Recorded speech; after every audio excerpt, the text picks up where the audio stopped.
Good afternoon, good evening, everyone. Welcome to this side event on business engagement and action for a sustainable and resilient recovery. My name is Noreen Kennedy. I work with the United States Council for International Business, and I'll be your moderator and chair today. This side event is organized by the Major Economies Business Forum with special assistance and support from CEOE, the International Organization of Employers, Worldsteel, the U.S. Chamber's Global Energy Institute, and last but not least, my organization, the United States Council for International Business. In today's side event, we're going to look just over our shoulders and talk about what we consider to be the most important takeaways for business from COP26. And then we're going to look ahead and talk about how we see and can set into motion already a running start for COP27. But first, some introductions, and if I may have the slides, please. I'd like to say a little bit more about my organization, the United States Council for International Business. This is our agenda that we'll follow today. Let's go to the next slide, please. And one more slide after that, please. The United States Council for International Business is a unique U.S. business group. We're based in New York. We are a multi-sectoral institution, and that is very much in keeping with one of the themes that we'll focus on in today's side event, that it takes all industry sectors working together to move ahead on climate change in the most cost-effective and impactful way. Second point about our organization is that we are entirely focused on international policy and the multilateral system. And the takeaway there is that for companies doing business in the global marketplace, we can't only focus in our home countries. We have to think about how to tackle transboundary challenges through international cooperation, such as in the UN Framework Convention on Climate Change. Third point to make is that we are a long-term organization. We have been involved in the UN Framework Convention process since 1993.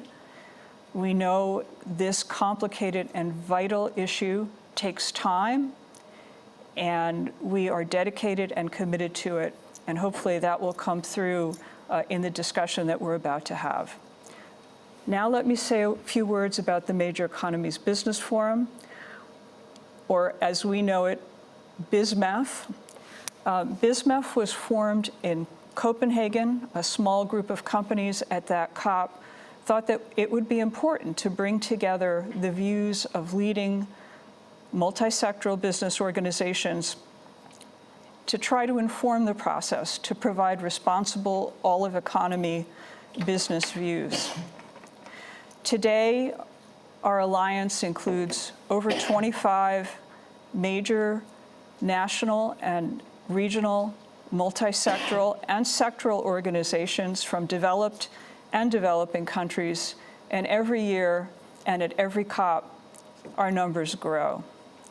Our objective is to provide a well-informed perspective that brings together not just our environmental and climate change expertise, but also our experience working in the global marketplace in many jurisdictions, whether with regard to trade, investment, or innovation. What does BISMEF do? First of all, we develop papers, and we'll talk about those papers for COP26 in a second. A second contribution that we make is in convening annually at the COP BISMEF business dialogues. These are small events by invitation only, to which we invite negotiators, members of the UN community, NGOs, and business to look at especially the cross-cutting issues that require a range of expertises and solutions to really make progress. And in just a minute, I'll call on Ayman Sherkawi to share some highlights from our most recent virtual dialogue. But this is the 10th year that we're holding dialogues, and this year we had to go virtual because of COVID. Let me say a bit about these COP26 papers. I think that the first paper is really our overview in terms of how to intersect climate action with the theme of our side event today, sustainable inclusive recovery. And we believe the key to that is to work with business. Another important element in that paper is to promote integrated action, not just inside the UN Framework Convention and in the negotiations that are still playing out, but also outside the UN Framework Convention in the broader global market and regulatory framework in which business works. In that paper, we seek to bring business resources into this process. Our know-how, our resources of finance and technological innovation, our experience, because it is our contention and our conviction that the business community is more than just observers in these meetings. So in addition to that overview paper, we've prepared two other papers, one on transparency and the global stocktake and the role of business in those two areas as a means to enhance ambition. It is really critical to bring together the informational resources that business has at its disposal and can offer with the necessity for predictability and clarity that we hope we will see as transparency is finalized and implemented in this process. So very much commending that paper to everyone, and the connective tissue that we see is the business community. The second paper is a discussion paper on carbon border adjustment tools, in which we try to put on the table all of the complicated considerations that relate to taking what is already a very complicated set of issues around climate change and climate change action in different national jurisdictions, reflecting different national circumstances, and combine that with another very complicated set of disciplines and rules, which is to say the world trading system.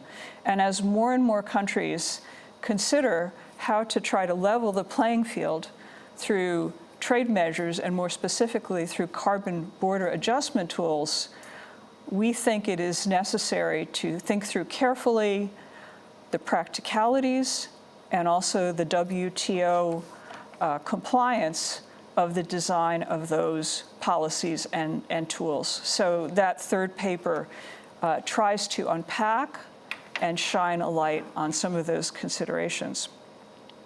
So now I'd like to turn to Ayman Cherkaoui to say a little bit more about our most recent virtual BizMef dialogue at COP26. Ayman is an attorney. He is a specialist in climate change. He is the lead counsel for climate change at the Center for International Sustainable Development Law in Montreal, and was just not too long ago named to the Obama Foundation Leaders Africa program. And Ayman, we were fortunate to have you as a moderator in our session, and I'd be very interested to hear a little bit more from you, a summary of what you consider to be the main points, especially in the session that you moderated on the border carbon adjustment, trade, transition, and recovery. Over to you, Ayman. Thank you very much, Noreen. Thank you indeed. It's a pleasure to be here with you, whether it is physically at this panel, but also connecting with you digitally. So regarding this very important conversation that took place quite recently, last week, literally, it was very much an opportunity to look at how we can build new foundations for a sustainable, resilient recovery towards global net zero. As such, it was also an opportunity to provide a high-level perspective of some of these issues that we are discussing. Of course, we benefited from opening remark from Mr. Peter Robinson, the President and CEO of the United States Council for International Business. There was also clear engagement from the United Nations Framework Convention on Climate Change. And I think it is evidence to the element you were highlighting earlier, this engagement towards multilateral collaboration. There was also involvement from the Office of the President's Special Envoy for Climate. I think it's also important to highlight this connection with the political decision making and this triumvirate of political decision making, business engagement, and multilateral engagement to a large extent set the scene for the conversation that then followed. The first roundtable of sort was an opportunity to look at the topic of one of the papers that you highlighted. It wasn't the one I moderated. It was very focused on the work of the IPCC Working Group 3 as it interlinks with the global stocktake and transparency. For those of us that are not as embedded in the jargon that we use, the Working Group 3 is the one that looks at climate change mitigation specifically. So the session that I then moderated looked at transition, trade, and recovery. And the discussion starter was around the third paper that was introduced earlier by Noreen. It was looking at carbon border adjustment tools from a business perspective. Tennant Reed introduced some key aspects of that paper based on a structure looking at the issues around the CBAMs, the principles that would structure enhanced application and design of CBAM, and areas of collaboration and constructive in elements that could enhance those CBAMs and the application and implementation of those principles.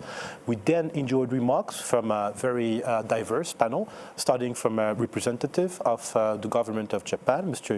Yukihiro Kawaguchi, that insisted on elements of innovation, cooperation, as well as provided example of the Japanese policy on climate change, of course. We then also were very happy to hear from Mr. Hoe Lim, who's the Trade and Environment Director at the WTO. He was reflecting on his perspective that COP26 is very much, according to him, an inflection point.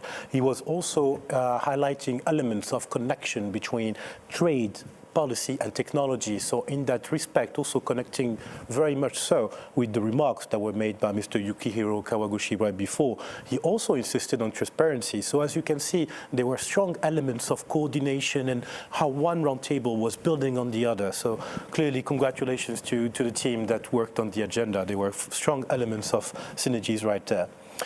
We then heard from Mr. Roberto Suarez Santos from the International Organization of Employers.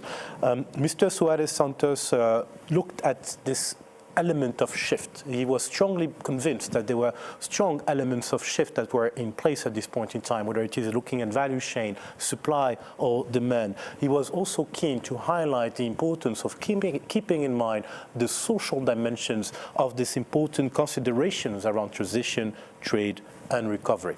And we are grateful for his inputs to this important conversation. The last speaker, and once again far from the least, was Mr. Holger Lösch, who is the chair of Business Europe Industrial Affairs Committee. He's also the Deputy Director General of the Federation of German Industries. The three key words that I would like to highlight when it comes to his intervention were competition, complexity, but also ambition. Those remarks were then followed by a constructive, very engaged, very interesting conversation among the panelists themselves, but also many of the participants that took part, that showcased how much and how deep the interest is around this important issue of transition, trade, and recovery. So we discussed the relationship between trade and the Paris Agreement. We discussed WTO rules. We discussed, of course, the European Union CBAM. We discussed currently ongoing electoral dynamics and electoral results and how they may impact some outcomes, whether it is here but also linked to CBAM. We also discussed hypothetical interfaces between different CBAMs as they may emerge. So following this very interesting conversation, Noreen, who had also at that point in time the role of Master of Ceremony, that as you can see, she inhabits with particular grace and competence, provided some concluding remarks and then invited everybody to join us for today's event. Thank you very much. Thank you so much, Eamon, for that wonderful summary. And I have to say that we were really pleasantly surprised, even in a virtual setting, what a tremendous exchange of views, very candidly, we were able to have with a terrific attendance and some very clear signals to us on areas where further work is needed. So now let's turn to our three panelists, and if we could just put up the slide that shows their pictures and titles to help me introduce them.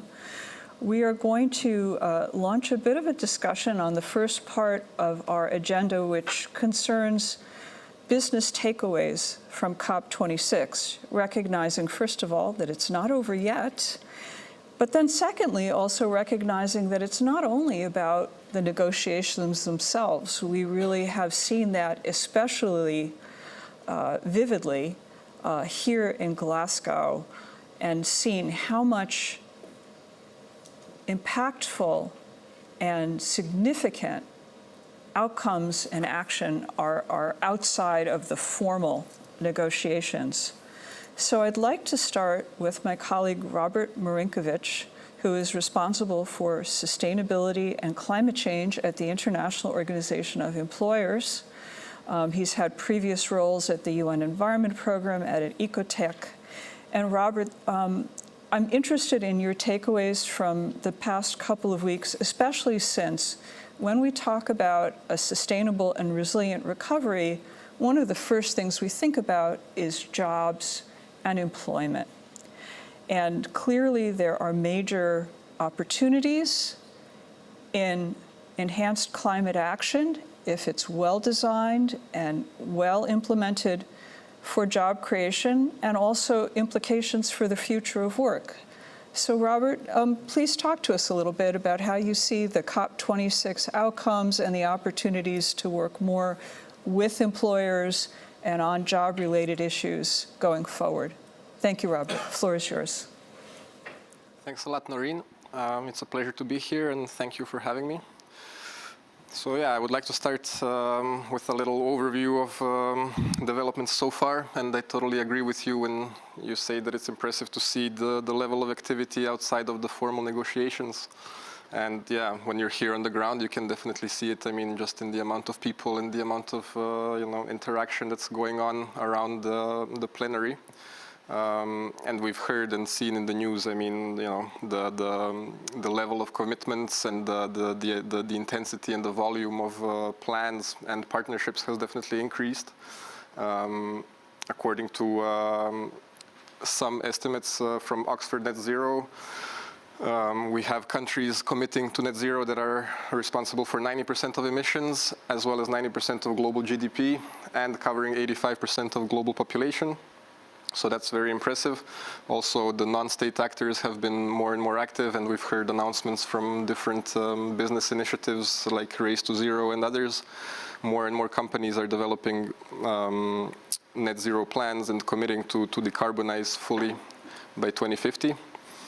On the other hand, this volume does in a way hide the difference in quality of these commitments and the difference in detail. So this same analysis, for example, claims that only 20% of these existing net zero targets correspond to some robustness criteria.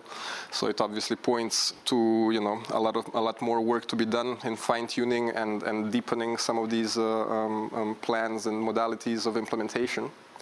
But overall, I think it is, like some other speakers have said in other events, it does feel like a step up in terms of previous COPs. And what was also mentioned, I feel is important to say, is the types of participants that are coming.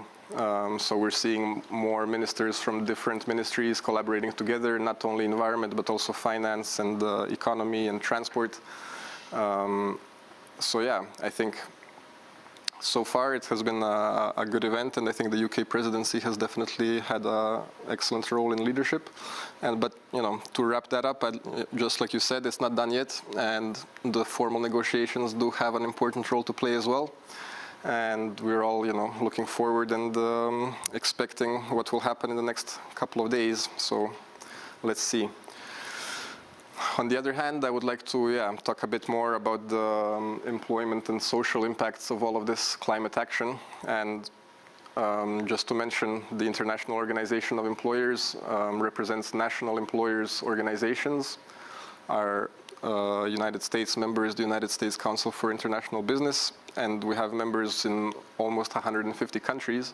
And these organizations are, like Noreen said, they're multi-sectoral, and they cover large parts of national economies. And I think it is very important that they are also engaged in this process. So beyond individual company commitments, I think the way forward in the following years is to really deepen collaboration between governments and employers' organizations to capture a bigger part of national economies and develop multi-sectoral plans that produce coherent results. IOE has been working for a while in this space, engaging with different international organizations and members, and as well as individual companies. And we definitely look forward to continuing this work and extending as much as possible collaboration and partnerships with the relevant actors here. So yeah, just to give some overview of the priorities for us, and I think sometimes when we're in the COP and in climate policy processes, it is such a vast and complex world. It is easy to to kind of end up in a bubble in a way and think that this is the only thing that's going on. But I think it's important to place it in the wider trends in the world, and for IOE and for employers in general. I mean, issues like skills and skills development and employment creation and employment resilience in general, stability of enterprises and sustainable and resilient enterprises on national level across the globe is very important. And just to put some things into perspective, for example, according to ILO, the ILO has done a lot of analysis on the implications to employment and skills development of climate policies. They estimate that in a sustainability and circular economy scenario, we could create up to 18 or 19 million new jobs, which is great. And I think this is a very important point to keep bringing up, because these policies have to work for the economy, otherwise we won't get there. On the other hand, though, according to that same analysis, this covers only around 2% of the global labor force. Only around 2% of the global labor force will be affected, according to ILO, by sustainability and circular economy scenarios. On the other hand, other trends like automation and digital economy are also impacting the labor market very much. So I think it is very important that we don't think about these trends in isolation, but we really have to have a holistic and systemic view, because otherwise we will not capture all of the essential elements that are affecting the workforce and that are affecting national economies and industries. In that regard, another interesting statistic comes to the NDCs. And yeah, just to say, I mean, NDCs are definitely an important vehicle, and we believe that they're an appropriate tool to kind of bring together collaboration of social partners within countries. NDCs developed by governments, they should consult with business and employers organizations in order to produce higher quality and more coherent NDCs. And just to mention, according to the ILO again, this was in 2019, I think, but only around 40% of NDCs globally include any plans for skills training to support their implementation, and over 20% don't plan any human capital related activities at all. And this is important to note because a lot of these commitments, they cover sectors like energy and agriculture and waste and manufacturing, etc. But these shifts and these employment transitions will only happen if the workforce is skilled enough and has the appropriate skills to take on these new jobs. So looking forward, I think it will be very important to see how the updated NDCs are developing and to see a new round of analysis and stock take of the new and updated NDCs, whether they cover some of these more social and labor market issues. The other thing I wanted to bring up was other global trends that exist and that we have been, and the international community and countries have been dealing with for a long time, which I think have to be tackled in parallel with climate action. And this is, of course, things like poverty and informal economy, electrification. So one issue is that we're going to have a growing energy demand, and it won't abate in the near future. So this new energy demand has to be done through renewable energies. And just to give you an idea of some of the scale of some of these things, in Africa, for example, we have how many? We have the electrification rate in 2018 was 45%. And on the other hand, according to a recent analysis by UN INRU, extreme climate patterns are affecting and will affect around 48% of Africa's entire GDP. At the same time, their main sources of energy are still coal, oil, and gas, but they do represent only 3% of total emissions currently. So their energy consumption will definitely go up, but we have to make sure that it goes up in a sustainable and renewable way. Another thing that we can look at is a recent analysis from the IEA that has been calling for more and more investment in renewable energy. And so far, we're a little bit off the mark. The thing they bring up, for example, is the recent COVID-19 stimulus and recovery. According to their analysis, only 3% of this stimulus and recovery financing has covered renewable energy investment. But if this goes up, we could potentially create over 5 million jobs globally in the renewable energy sector. And just to wrap up, I think the last element I wanted to bring up was, like I said, the informal economy, and in conjunction with the informal economy, SMEs, small companies. At COP, we have seen many big companies, multinationals, corporations who are taking the lead and who are doing very good things and concrete plans. But we shouldn't forget about the smaller companies further down the value chain and having a much more local impact. And they're also missing a lot of capacity. They're missing a lot of financing. There has been analysis on their financing gaps. Many people, over 50% globally, are in the informal economy. In Africa, it's over 80% of informal economy. In Latin America, it's over 50%. All of this economic value, all of this economic activity, all of these enterprises, they need to be brought into the formal system, and they need to be part of the transitions that are happening. Otherwise, everything that we are talking about at COP and doing it all together, it won't be as we expect. I'll stop here for now. Thanks a lot. Thank you, Robert, for those comments. I mean, it's very clear to me, and you reinforced it with your remarks, that every job, every form of employment is touched by climate change, and also that every type of livelihood can contribute to solutions to climate change. I think we used to be in what I at least considered a kind of an artificial and arbitrary space of, well, there are green jobs, and then there are other colored jobs, presumably brown. But it's absolutely clear that for a sustainable, inclusive recovery, we have to find ways to bring all of those jobs over into the green part of the spectrum. And there are clearly also, I think, some very important opportunities for employers to inform both the nationally determined contributions, as you said, and to have a much more inclusive conversation about the level of ambition and also the considerations for each national economy, as well as in the broader global economy, but also for the global stocktake. And we certainly will continue to pursue and make the case for the inclusion of employer perspective and information in the global stocktake as it gets underway. So now let's turn to our next speaker to provide another perspective. I'm going to call on Dr. Hans-Jorn Vettega. Hans-Jorn coordinates all environment, energy, and climate policy at ThyssenKrupp. He's a member of the Industrial Advisory Panel in the Department of Materials at Oxford University and vice chair of the Energy and Climate Committee of the Mechanical Engineering Industry Association. That's all a mouthful, and as if that wasn't enough, he is also the chair of the Environment Committee of the Business and Industry Advisory Committee to the OECD.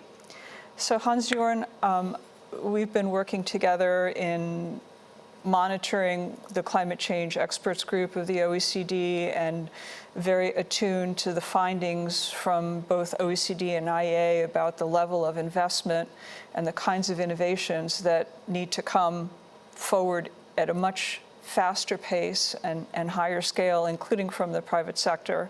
And so I'd be very interested to hear your perspective, both in terms of a takeaway from this COP, as far as it's gotten us here to the last 2 days or so, and also your thoughts about sort of this broader picture of mobilizing investment and the private sector.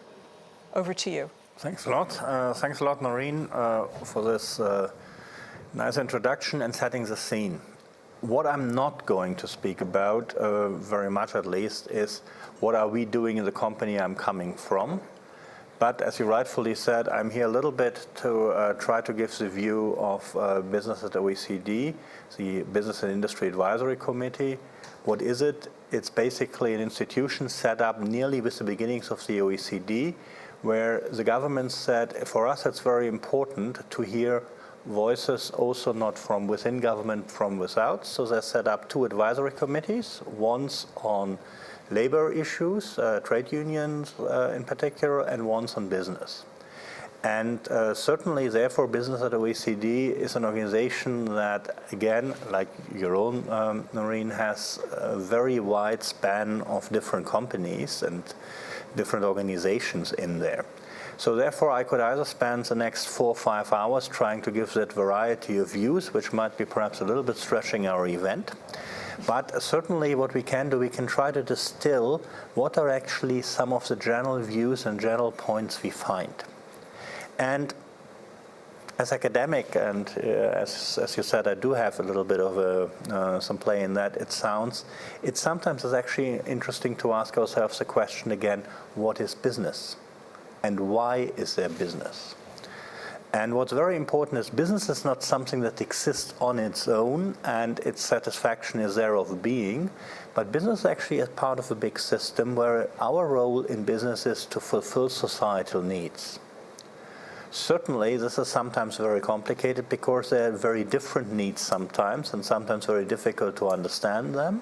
However, at the end of the day, that's certainly what's very important, and that certainly is the reason why climate becomes important to business in many ways. I don't think we have the time to speak about the importance of adaptation, of climate impacting businesses and the way we do business. But certainly what's very important, also very positive, is climate certainly as a demand factor. And therefore, certainly what we're discussing here, and you've mentioned it, the global stocktake, the NDCs, the question on how to improve them, the US-Chinese communication just out. So climate goals certainly are very important.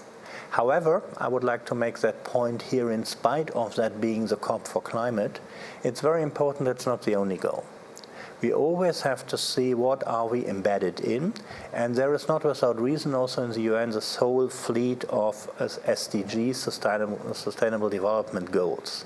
And that's very important because one role of business also sometimes is how do you actually get different needs together?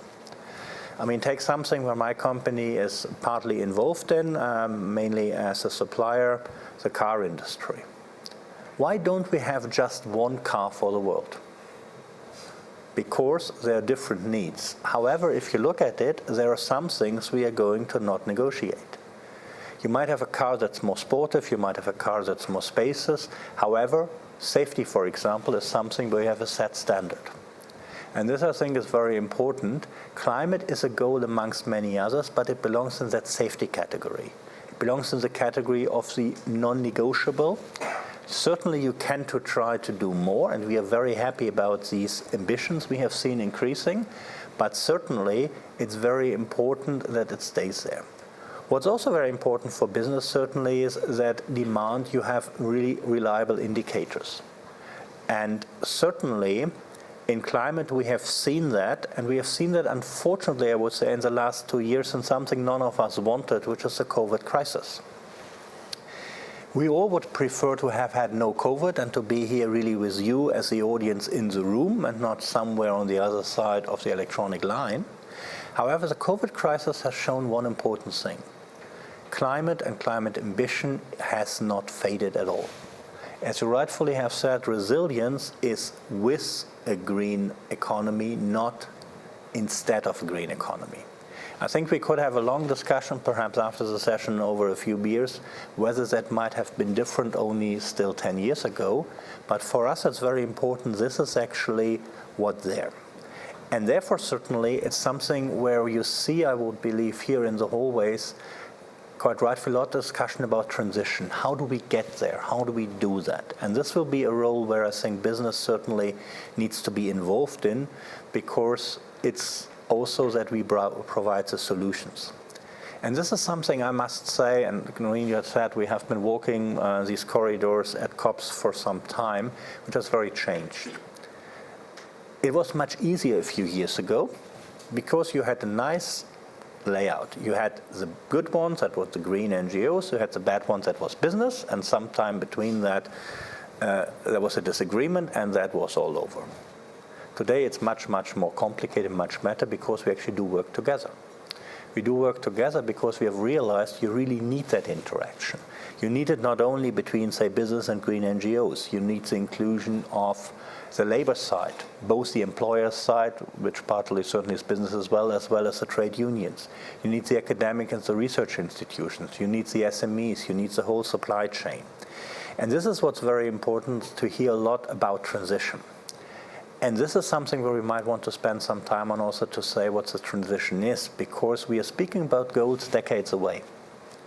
The problem for many of our industries is that the transition is not something that happens overnight.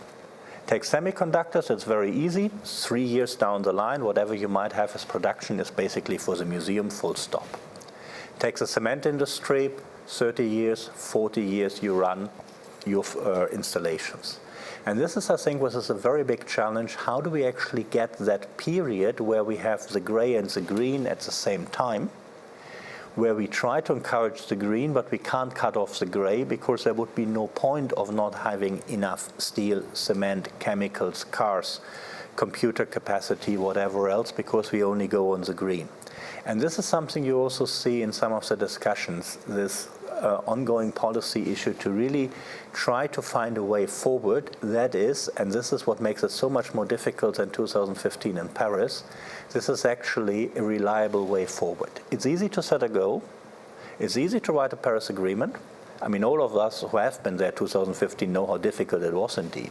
But now to really pinpoint it on paper, how we do it, to get the fine print in, on Article 6 and all that, this is really extremely complicated. And these ongoing politics, to some extent, and that would be perhaps, I would say, my closing remark, they're a little bit like a whale. Sometimes it comes to the surface, it blows, you know where it is, and then it disappears and nothing happens for a very long time. And then it comes back, and sometimes exactly where expected and sometimes not at all. There is one big difference to the whale, however. Fortunately, I would say, climate policy, the ambition and the way forward is all but extinct, but thriving to the most, and we are, as business, very grateful for that. Looking forward to the discussion later. Thank you, Hans-Jorn. And I think one thing that strikes me both about your comments and some of the things that Robert talked about just before you is that in both cases, the organizations that you're involved in, International Organization of Employers, your chairmanship of the BIAC Environment Committee, these are organizations that roll up their sleeves and sit down with other partners, whether from government, from trade unions, and have long discussions getting into the nuts and bolts, just as you described it, how to get it done, reaching a common understanding of what the challenge is, and then thinking about how we can fully mobilize the diversity of the business community and the other societal partners, and of course governments, to try to problem solve. So really appreciate your perspectives, and we obviously have a lot of work ahead of us. I'm now going to call on our third speaker, who's joining us remotely, Jose Antonio Fonrouge from Buenos Aires, I believe you are joining us, from Ternium, where you have worked for 14 years as environment director. You're a trained engineer. You're also the chair of the Worldsteel Environment Committee. And I think one thing I want to say before I pass the floor to you is that some might ask, what is a sectoral organization doing in an organization called BISMEF, which is mainly multi-sectoral organizations? Well, the reason for that is that we look at sectors not just in their own silo, as it were, but in terms of all the connection points they have upstream and downstream throughout the economy. Hans-Jorn just talked about cars.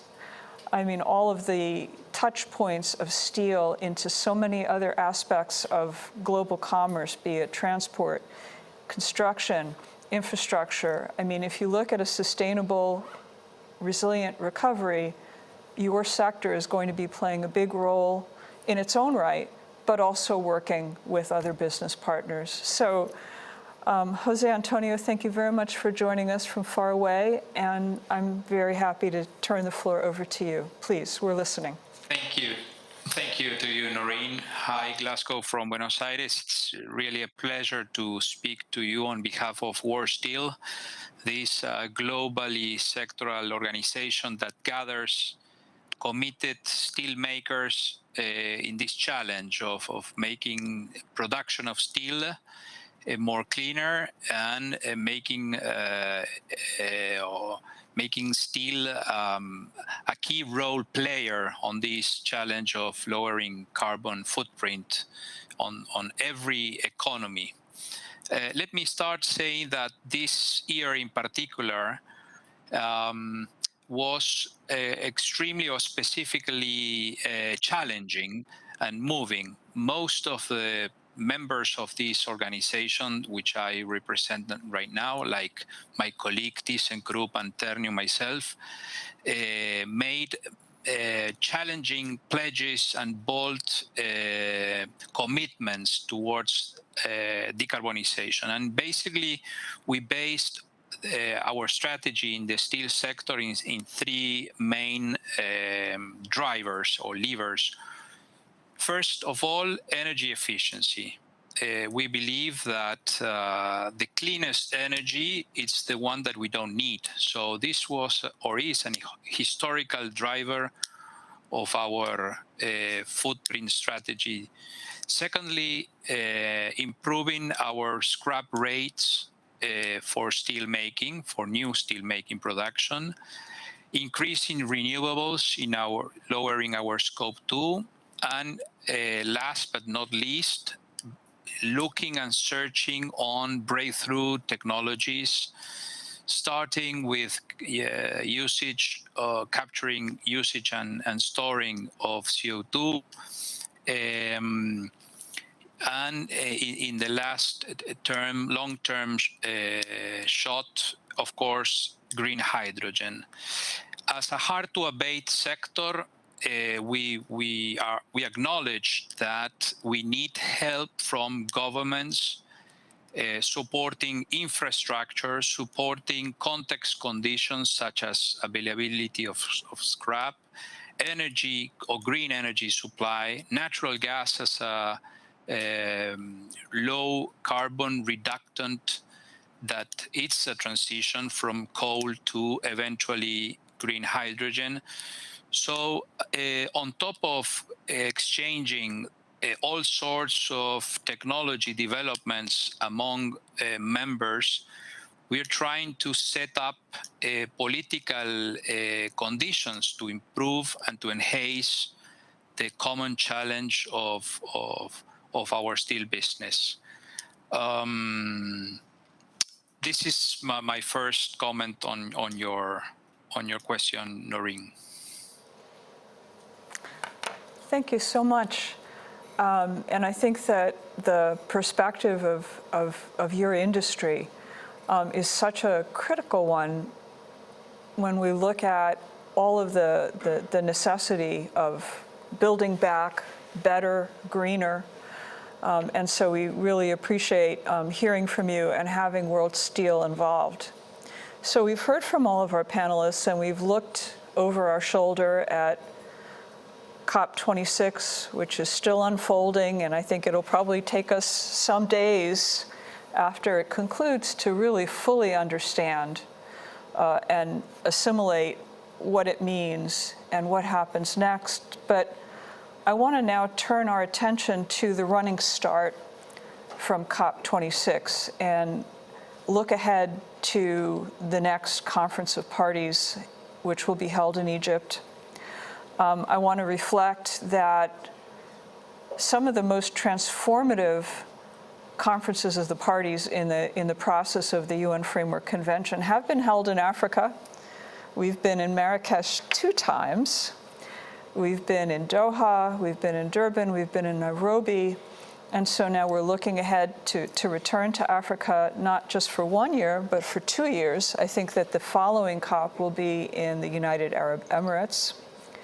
So that's, I think, a very significant indication already to get us to think a little bit about how we can already begin to plan and build on both our experiences here at COP26 and think about how we can best be a resource and inform our governments, the UN entities that are involved, and what we can do in our own companies and associations and what BizMef can bring to the table. So what I'd like to do now is ask each of our speakers, starting with Eamon, if I may, to just reflect a little bit about how you see the COP that's 12 months away. So we're speculating a bit, but we can draw some educated guesses from what we know. We've all had a lot of experience in this process,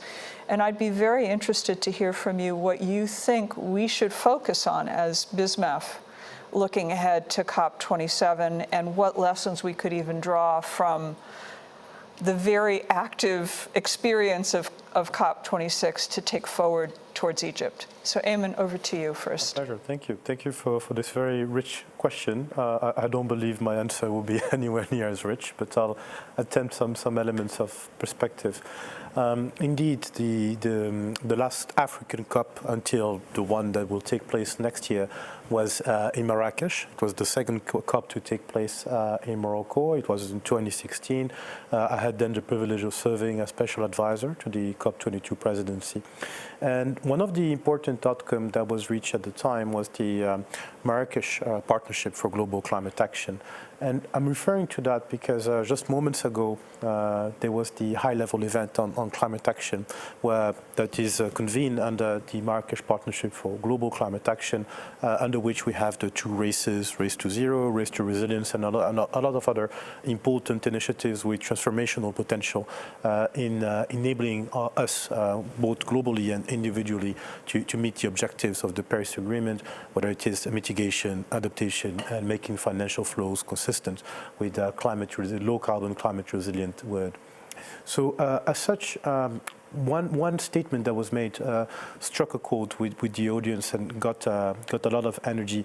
And I think it is a statement that has different levels. It was pronounced by Vanessa Nakate, who's African, an African youth leader, and she was reflecting on some of the outcomes of COP26. And I think to a large extent, beyond her identity as an African youth leader, it also allows us to look at elements of bridging between COP26 and COP27, because we have seen many announcements over the last 2 weeks, many pledges, many commitments, but at the same time, we have also seen the inability to keep some of the pledges that had been made before. And she challenged the global community by saying, I don't believe you, please prove me wrong. And I think to a large extent that could be a potential element of bridging between the lack of trust that the youth has when it comes to some of those elements, but their ability to deliver on this will be, I think, an important component in connecting the energy that we felt here, maintaining it and projecting it and enhancing it, accelerating it in the context of COP27. And evidently, from a regional perspective, when it comes to COP27 in Egypt, in Africa, It will be an African Cup, I think it's fair to assume. There will be a strong focus on Africa. Well, of course, maintaining elements of globality. There'll be an important place given to mitigation, but adaptation would also be, I would presume, an important element there. The special elements of support that will be provided to the most vulnerable will also be quite important. And this sense of renewed collaboration, hopefully at the time would be in a stronger position to perhaps already start looking back at the pandemic of COVID, looking at more at the distance at the pandemic of COVID, not necessarily looking back, but being in a stronger position when it comes to that, being in a stronger position of recovery. So I think in terms of transition, trade and recovery, which was one of the topics that we discussed last week, there would already be more elements of evidence to look at. And the last point I wanted to share is linked to an experience that us as an African country in Morocco, we kickstarted recently, which is the context of the task force to decarbonize the Moroccan economy, looking at tools in close collaboration with the public sector, with the Ministry of Industry and Trade, but also the Ministry of Energy Transition and Sustainable Development, the private sector through the General Confederation of Moroccan Enterprises, and various agencies such as the Moroccan Agency for Energy Efficiency and the Moroccan Agency for Norms and Standards. And looking at that, we are particularly interested in terms of data, in terms of updating existing tools that have already been in place, and we'll be very happy to, hopefully, and that's our goal, we've already been in a position to share some of the outcomes that we have reached and share experiences in a South-South and triangular perspective in terms of cooperation. Thank you very much, Noreen. Thank you, Eamon. And I have to say, one of the most impressive things I do recall from the Marrakesh COP from 2016 was seeing the very substantive true partnership between the Moroccan business community, Moroccan government, other stakeholders. It really, I thought, was a template that we could all look at and look for ways that we could build on and replicate in other parts of the world. And hopefully we can continue to move in that direction. And you've blazed a real trail for us, and your government has blazed a real trail in that regard.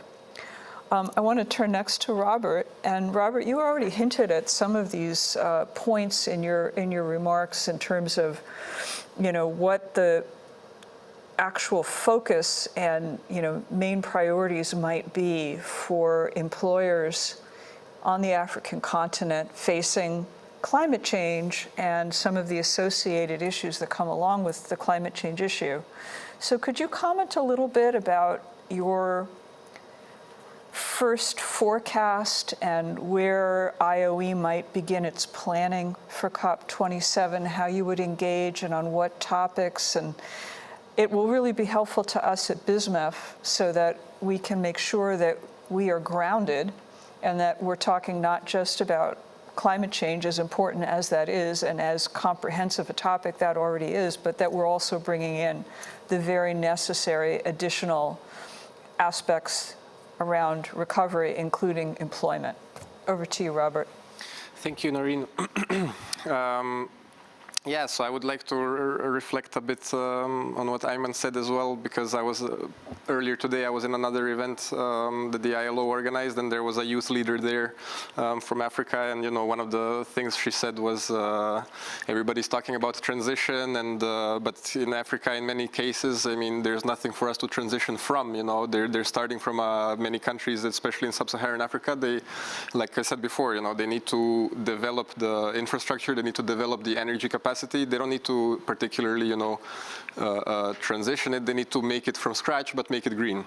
So I think, that's an important element to keep in mind. But and then the other thing, like we were saying, all of these different commitments that were launched this year, and the increased ambition, the additional partnerships, the additional plans, and everything. There will definitely be an element of stock take and analysis to see if the momentum has been kept up and how has the implementation of all of this gone along. So I think that's going to be definitely interesting. The other thing, obviously, like Eamon said, the COVID crisis and the resolution of that. I mean, in the last 2 years, we've seen it's very interesting, but for example, globally the stock market has bounced back relatively quickly, whereas the real economy is still suffering, and some of the effects are, still uncertain, and I think we will be feeling some of the effects for a longer time. So cleaning up COVID impacts is going to be a very important part of accelerating climate action. And from IOE's perspective, I would like to mention maybe two particular topics that I think could be more and more relevant and more interesting to follow in the coming year and years after. One of which is the Just Transition agenda, which I feel like we've heard a lot about at this COP as well. But in my view, I think it's going to, stay as relevant, if not more, in the following COP. And like we've seen, for example, this year there was a very interesting partnership launched between the South African government and several European countries, as well as the US. I would be very much looking forward to further collaboration like that, because I really think that was a good example of, has a financing component, it has a technology transfer component and knowledge sharing component, and it's, I think there is a likelihood that we will see more of that. And then the other aspect that has been happening a little bit on the outskirts of the COP itself is the discussion around human rights and environmental rights and climate change and the linkages between those. IOE has actually recently launched a paper on human rights and environmental rights and the linkages between those and the implications for business. So this is a discussion and an arena that is going to grow, and it comes back to my previous point where, all of these trends and all of these things happening are happening at the same time, and we have to look at them in a holistic way, and we have to keep in mind the different interactions that we have between, different sectors and different social aspects and economic aspects. Yeah, I'll stop there. Thank you.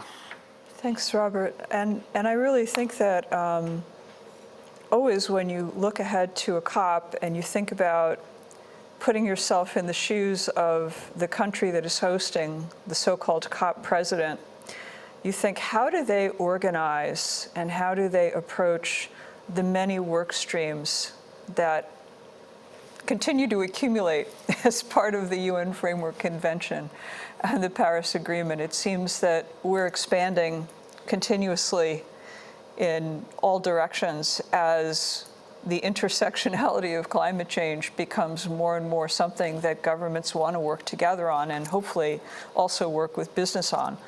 But I'm going to pose a bit of a challenging question to Hans-Jorn, and that is to ask you to put yourself for a moment into the shoes of the host country, Egypt, and say, look, we have a lot of agenda items in front of us. How would we approach first things first? What do you think are the most important issues to tackle when we're thinking about investment? We're thinking about job creation. We're thinking about growing the business community in Egypt, which is already, I think, alive and well and kicking, very, very vibrant and very, very healthy. So I'd be interested in your perspectives on that. Certainly the OECD does a lot of work, not just within its own circle, but with countries outside of the OECD, looking to raise standards, looking to make sure that there is an exchange of information and a mutual understanding of challenges and perspectives. And I think BX certainly has also followed in those footsteps to engage with business communities outside of the OECD business groups that make up BX global network. So Hans-Jorn, I would very much welcome your reflections on COP27 and what you see the sort of top priorities to be. I mean, to some extent, let me go back to this picture of the whale.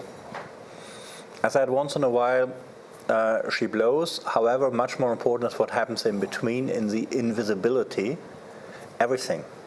Feeding, breeding, social interaction. And this, I think, is the same with the COP process. This is not going to start sometime in October next year, because they're already at it to see how it goes, because these streams do exist. And I think what's very important is, I would actually like to contradict a little bit this first things first. because it's actually not so much about trying to finish one thread here as quickly as possible, but to really weave the whole fabric of international climate policy. And this is one of the reasons why we are sitting here technically some 24 hours from the closing of the COP and don't yet know what the outcome is. Because it's all related to each other. It's all intermingled, and before everything is decided, nothing is decided. And this, I think, is extremely important to understand in order to really see how such a COP works. And at the end of the day, it's not so much about just these 2 days, but the process before and thereafter.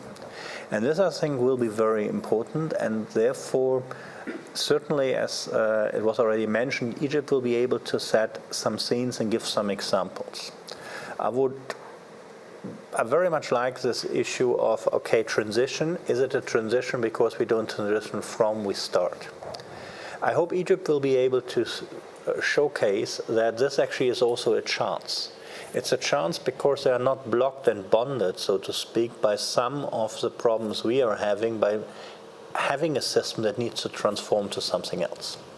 And this could be an obstacle, but it could be a challenge and a positive opportunity if taken right. Interestingly enough, and Jose has mentioned hydrogen, we don't just need it for steel, we need it for many, many other things. And for that, actually, Egypt is an interesting example. Not so much because Egypt most likely will be the hydrogen producer of the world for the future, but Egypt shows one transition. We are transitioning away from certain parts of the world who accidentally have been endowed very well with oil, gas, coal, to whole belts. I mean, take the whole MENA region. At the moment, you have an extreme difference of wealth between different countries because some have oil, some don't. All of them have sun. All of them can produce renewable energy, can make products like green ammonia, green hydrogen, and so on and so forth. Some will choose to do other things as well, certainly, but this, I think, is very important. The world is changing, the situation is changing, and therefore new chances come up. For us as business, certainly it will be very important to see how can we participate there. One of the questions, and that is still undecided 24 hours before the close of COP26, is what will happen with Article 6? Will countries have found a way that they can unlock the potential to really do more by allowing transfer of mitigation rights, which certainly at the end of the day will not be done by countries? I don't see that many prime ministers turning a blast furnace into a direct reduction unit with hydrogen. But certainly this is something which will be important for business because it could unlock the financial side you've spoken about. And this we will see whether it comes or not. Very, very interesting. And it's true that we do have to take a step back and see the big picture as much as possible and not disaggregate too much. But I'm also very conscious of how complex the landscape is for us now. And certainly for an organization like ours, anything that we can do to try to highlight the areas where there is an intersection where business can contribute and make progress and inform and even capacity build, I think is really the challenge and the opportunity for us as BizMef looking ahead to COP27.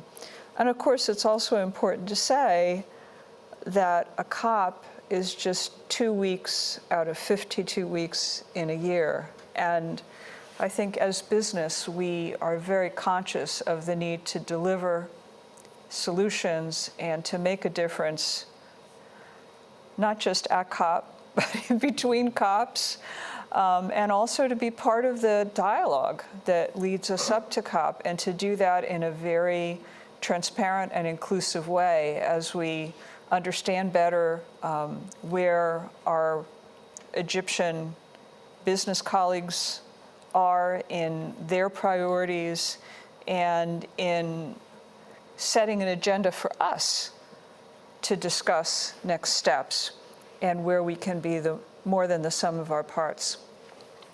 So we're coming to the end of the time that we have today for our side event, but I don't want to conclude before I give each of our panelists a chance to maybe make a closing point or two briefly.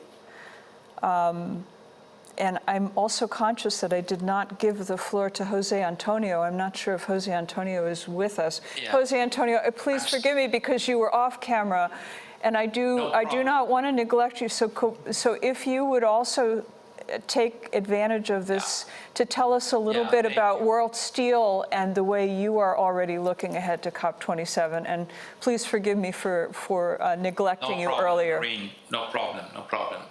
Yes, I would like to end up by saying that we are looking forward to develop initiatives as COP26 stated on sectoral approaches. We think market development would enhance to accelerate the process of decarbonization, looking always on a carrot perspective and not on a stick perspective. For some reasons, some regions see border adjustment mechanisms kind of a threat to enhance this common challenge. I think on this complex business landscape, cooperation and open dialogue among regions, among countries, it's a key to run this long shot run. So we are very optimistic. I liked Hans' metaphor comparing us as a whale. I like to see ourselves as an orca, not as a blue whale. I hope more fast. But as I said, as a hard-to-abate sector, we need to move faster as possible. Thank you. Thank you so much for that comment. Let me invite our other panelists if they would like to make any closing comment or reflection before we start to bring our discussion to a close.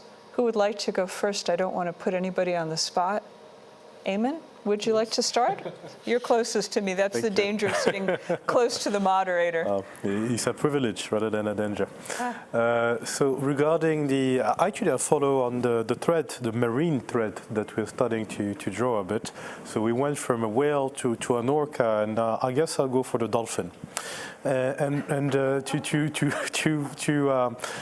give a bit more substance into why beyond my particular like of that particular mammal, it's the fact that a dolphin also dives out of the water quite spectacularly, and I think this level of perspective when you're the top of the jump of the dolphin is something that's going to be quite important to us next year.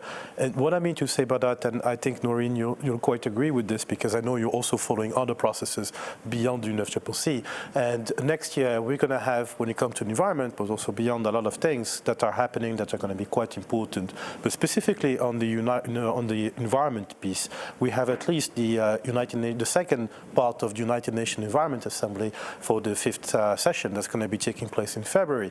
We have important work that's going to be going on biodiversity with CBD 15.2. We're going to have Stockholm plus 50 as well. That's going to be an important moment. We're going to have other anniversary around UNCLOS. So all these elements, and I'm just citing a few of those, but all this momentum around the environment. And earlier you were mentioning the importance of linking and looking at the links between the environment and human rights, and we saw what happened recently in Geneva with a special recognition of that of the right to a clean, healthy, and sustainable environment. So I think there is that momentum that is clearly growing, and I think when it comes to specifically COP27 and the incoming presidency, looking at it from that perspective, from that high-level view, and bringing those threads together at COP27 will be important, and business in particular can play a particularly important role in looking at those trends as well and see how they interface and intersect with this ability to create jobs, to be an important actor when it comes to the just transition, to be an element of innovation when it comes to technology, to be an element of bridge when it comes to the global south and the global north and regional collaboration and global collaboration. Thank you.